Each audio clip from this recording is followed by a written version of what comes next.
মেয়েদের যত কষ্টই হোক না কেন নিজেদের কাজ নিজেকেই করতে হয়। তো হ্যালো এভরিওয়ান, গুড মর্নিং সবাইকে। কেমন আছো সবাই? আশা করছি সবাই খুব ভালো আছো। তোমাদের ভালোবাসায় আমিও খুব ভালো আছি। নতুন একটা ব্লগে সবাইকে স্বাগত। তো চলো ব্লগটা শুরু করা যাক। সকালবেলায় কিন্তু উঠে গেছিলাম, অনেকটা সকালই ছিল তখন কিন্তু ভিডিওটা শুরু করেছিলাম। বাইরেটা দেখো একদম কিন্তু কুয়াশা ভর্তি, অন্ধকার। মানে এখনও রোদ তো দূরের কথা, কুয়াশাও ছাড়েনি, মানে প্রচুরই কুয়াশা পড়েছিল। তো তারপরে দেখো বাইরে বেরিয়ে গেছিলাম, বাইরে প্রচণ্ড ঠান্ডা ছিল। তো মাথায় একটা ওড়না জড়িয়ে নিয়েছিলাম। এদিকে সব বাসন রয়েছে, সেগুলো মেজে নেব আমি। তো বাসনগুলো এনেছিলাম বাইরে। তারপর দেখো সব কাজ বাজ সেরে এখান থেকে কিন্তু বাজারও কিন্তু চলে এসেছিলো। তো বাজার দেখো এখানে কিন্তু কপি নিয়ে এসেছিলো, আর এখানে পেঁয়াজ কলি, তারপরে এই যে নতুন আলু, একটা কুমড়ো নিয়ে এসেছিলো, আর নিয়ে এসেছিলো মাছ। তো মাছ কিন্তু দু রকমের নিয়ে এসেছিলো। এটা কিন্তু পার্শে মাছ। পার্শে মাছগুলো খুব ভালো ছিল, একদম টাটকা ছিল। আর নিয়ে এসেছিলো এখানে একটা রুই মাছ।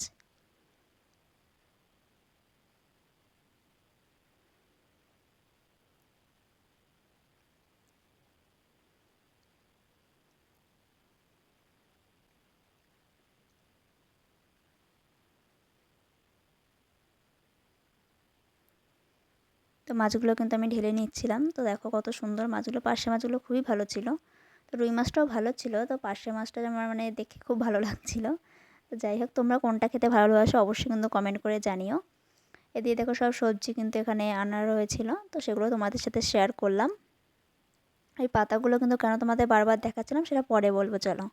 তো তারপরে দেখো চলে এসেছিলাম পুকুর পাড়ে। তো পুকুর পাড়ে একটা তেজপাতা গাছ রয়েছে, সেটা তোমাদের আগেই আমি বলেছিলাম। তো একটা ঝুড়ি নিয়ে চলে এসেছি, কিছু তেজপাতা তুলে নেব।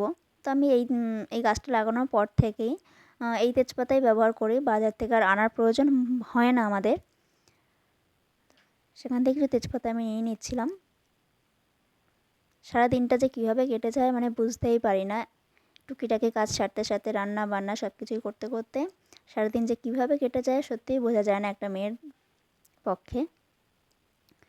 তো তারপরে দেখো এখানে কিন্তু তেজপাতাগুলো তুলে নেব আমি। এই তেজপাতা তুলে না মানে আমাদের প্রায় 1 মাস ভালোভাবে চলে যায়। তো আমি সব কিছুটা তুলছি না। এখানে যে মানে বড় বড় যে পাতাগুলো হয়েছে, যেগুলো একটু পুরনো হয়ে গেছে, সেই পাতাগুলো কিন্তু নিয়ে নেব আমি। আর কচি যে পাতাগুলো রয়েছে সেগুলো কিন্তু রেখে দেব। তো দেখো আমি কিন্তু এখানে অনেকটাই তুলে নিয়েছি, আর তুলব না। এখনও গাছে মোটামুটি রয়েছে, এরকমই আবার হবে, সেরকম আবার রয়েছে। তো জাস্ট আমি অল্প কিছু তুলে নিয়েছি।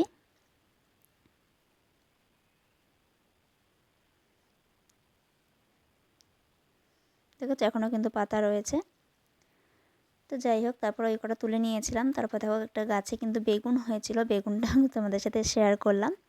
বেগুনটা বড় হয়েছে, এখনও কিন্তু বড় হবে। তো ওইভাবে রেখে দিয়েছি। বেগুনটা একদম ছোটো গাছ কিন্তু। তো একটাই বেগুন ধরেছে, আর যে গাছগুলো এনেছিল সেই গাছগুলো এখনও পর্যন্ত বেগুন ধরেনি, শুধু ফুল হয়েছে। তারপরে দেখো ছাদে চলে এসেছিলাম। এখানে কিন্তু ছাদে চলে এসে কিন্তু এবারে পাতাগুলো, তেজপাতাগুলো ধুয়ে নেব। ওর জন্য কিন্তু জল ভরছিলাম একটা বালতিতে।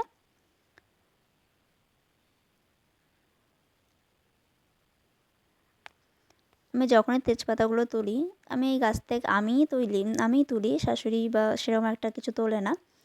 তো এই যখনই তেজপাতা তোলা হয় আমিই গিয়ে তুলে নিয়ে আসি। তো তুলে নিয়ে এসে আমি আবার সেটাকে ভালো করে ধুয়ে রোদ্রে শুকিয়ে রেখে দিই। ধুয়ে নিলে কি হয়, পরে ধোয়ার প্রয়োজন পড়ে না। ওর জন্য আমি ধুয়েই তারপরে শুকো দিই। এবার একটু ভালো করে হাত দিয়ে দেখো, একটু ভালো করে দেখো পরিষ্কার করে নেব, যাতে পরে ধোয়ার প্রয়োজন হয় না যাতে, তার জন্য আমি ধুয়ে নেব ভালো করে।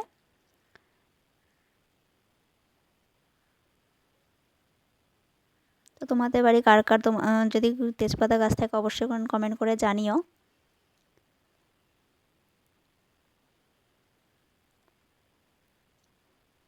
এই গাছটা কিন্তু আমার ভাসুর মানে আমার বড়দাদা লাগিয়েছিল। বেশ ভালোই তেজপাতা হয়। তো দেখো আমি ভালো করে কিন্তু ধুয়ে নিয়েছি। তো আর একবার একটুখানি জল দিয়ে ধুয়ে নেব।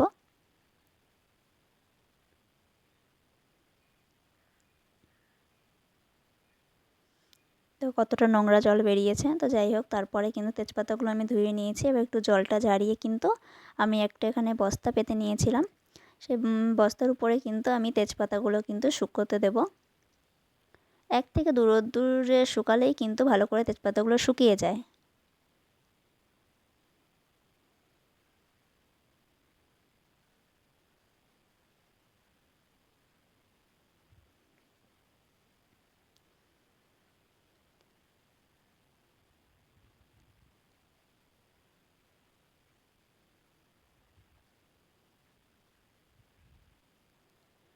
তো দেখো এভাবে কিন্তু শুকনো তো করতে দিয়ে দিয়েছি। তো তারপরে দেখো এখানে কিন্তু আমাদের রাস্তা হচ্ছিল। তো রাস্তার কাজ চলছিল, ইট পড়েছে, তো ইট বসাচ্ছিল। তো কাজ চলছে, মানে সামনে আমাদের বাড়ির সামনেই রাস্তাটা, তো সেই রাস্তায় কাজ চলছিল। তো সেটাও তোমাদের সাথে শেয়ার করলাম আমি। তো তারপরে দেখো সব কিন্তু তারপরে করে নিয়েছিলাম স্নান। তো স্নান করে নেওয়ার পরে এবারে কিন্তু রান্নাবান্নার পালা। অনেকটাই বেলা হয়ে গেছিলো। তো চলো রান্না করতে যাই।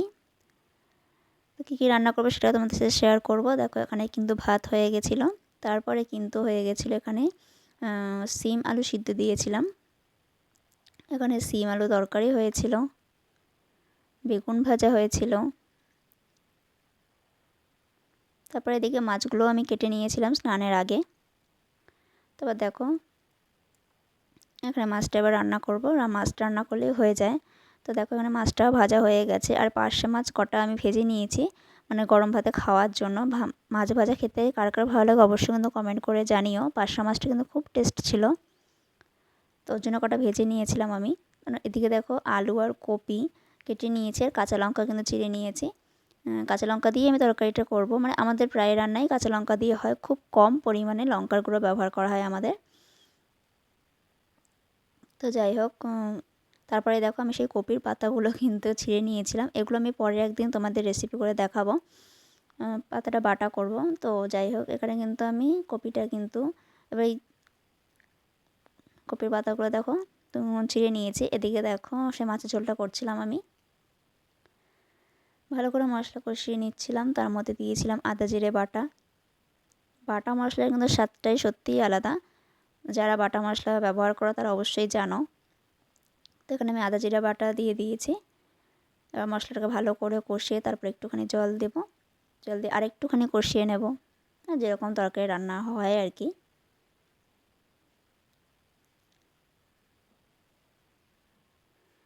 এবার বেশি করে জল দিয়ে দিয়েছি যতটা পরিমাণ মতন। তারপরে এবার ঝোল ফুটছে, তারপর মাছগুলো দিয়ে দেব।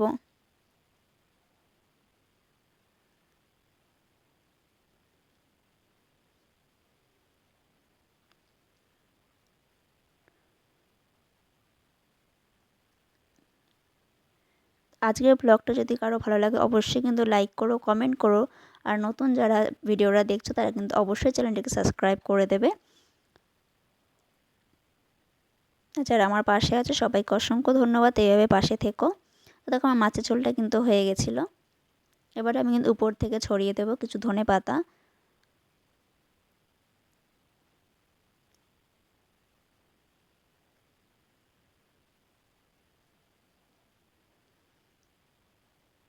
যে কোনো তরকারিতে কিন্তু ধনেপাতাটা দিলে কিন্তু সত্যিই টেস্টটা অন্যরকম লাগে, একটা গন্ধ ফ্লেভার খুব ভালো লাগে।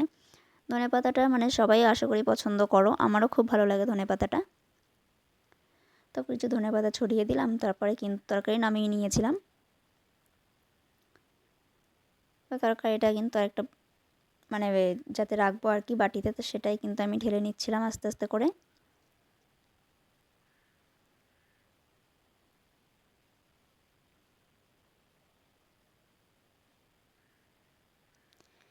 এই রান্না বান্না এই মানে এটা সেটা কাজ করতে করতে সারা দিনটা যে কীভাবে কেটে যায় সত্যি একটা মেয়ের পক্ষে বলা সত্যি অসম্ভব ব্যাপার, সারাদিনটা সে কীভাবে কাটায়।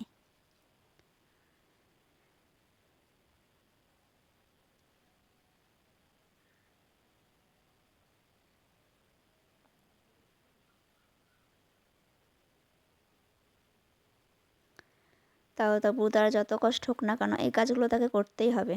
একটা সংসারের কাজ তাকে করতেই হবে, তাই না? তো দেখো আমি মাছের ঝোলটা কিন্তু আমি এখানে নামিয়ে নিয়েছিলাম।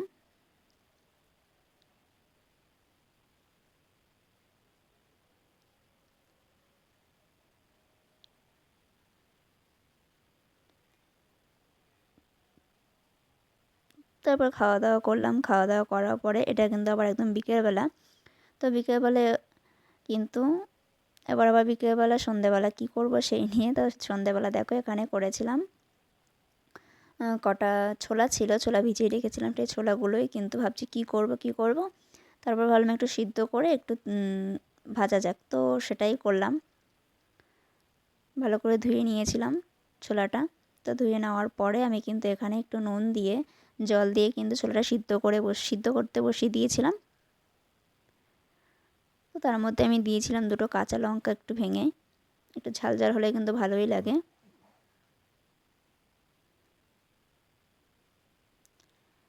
তো দেখো কত সুন্দর সিদ্ধ হয়ে গেছিলো ছোলাগুলো, জলটাও প্রায় শুকিয়ে এসছে। তো তারপর দেখো আমি নামিয়ে নিয়েছিলাম ছোলাগুলো। এভাবে সিদ্ধভাবেও খাওয়া যায়, তো ভাবলাম একটু তেল দিয়ে আর একটু ভাজা যাক। ওর জন্য কিন্তু তেল দিয়ে আবার একটু তেল দিলাম, তেল দিয়ে তারপরে কিন্তু ছোলাটা ভেজে নিয়েছিলাম।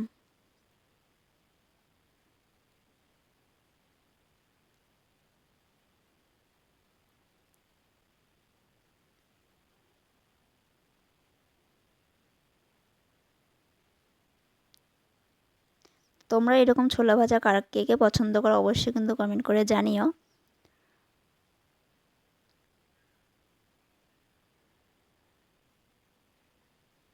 তো দেখো ছোলা ভাজা হয়ে গেছে, এবারে কিন্তু রাত্রের রান্নাও কিন্তু হয়ে গেছিলো। তো রাত্রের রান্না কী করলাম চলো তোমাদের সাথে শেয়ার করে। সারাদিন রান্না বান্না এই করতে করতে দিন চলে যায়। এখানে কিন্তু সর্ষে ফোড়ন দিয়ে কাঁচা লঙ্কা দিয়ে কিন্তু আমি এখানে শিম ভাজা করেছিলাম। এখানে করেছিলাম বেগুন ভাজা। তো বেগুনটা দেখো, উপরে বেগুন একটু খেয়াল করো সবাই, মানে লাভ টাইপের হয়ে গেছিলো বেগুনটা। আমার এই ভাজতে ভাজতে হঠাৎ দেখলাম এইভাবে সেভ হয়ে গেল। তো সেটা উপরে রেখেছিলাম, যদি পারো একটু খেয়াল করে দেখো, ভালো লাগবে দেখতে। তো শিম ভাজা বেগুন ভাজা করেছি। আর এদিকে করেছি দেখো কপি আলু তরকারি, সে যে বিট কপিগুলো আছে সেই আলু, নতুন আলু দিয়ে কিন্তু রান্না করেছি ধনেপাতা দিয়ে, ভালো লেগেছিলো। তো যাই হোক এভাবে খাওয়া দাওয়া করলাম, তারপরে এইভাবে করে ভিডিওটা শেষ করলাম। তো টাটা সবাইকে, ভালো থেকো, সুস্থ থেকো, নিজেদের খেয়াল রেখো। দেখা হবে অন্য একটা ভিডিওর সঙ্গে। Good night.